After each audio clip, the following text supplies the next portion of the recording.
continuing from the last podcast, which was discussing the narration found in Jami Tirmizi, number 2417.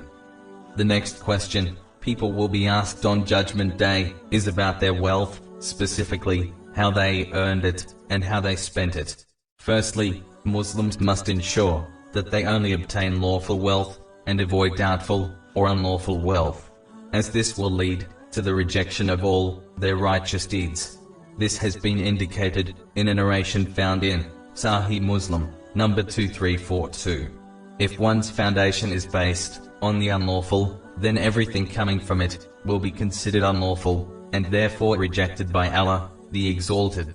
A Muslim is free to obtain lawful wealth and spend it on lawful things, such as fulfilling one's necessities and the necessities of their dependents, without waste, excessiveness, or extravagance, as this behavior often leads to sins. Wealth can become a great blessing for a person in both worlds when it is obtained and spent correctly.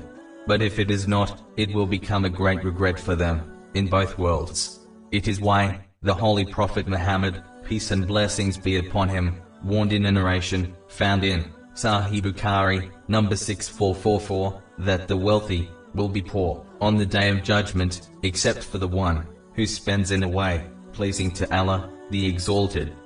The final question will be about one's body and how they used it.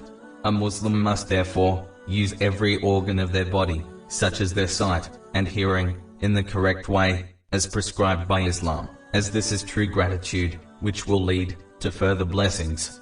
Chapter 14, verse 7. If you are grateful, I will surely increase you in favor. In addition, they must use their physical strength in manners which are pleasing to Allah, the Exalted, before they reach a day when they lose it and are no longer able to perform righteous deeds. It is hoped that the one who uses their strength in the correct way will be supported by Allah, the Exalted, during their time of weakness.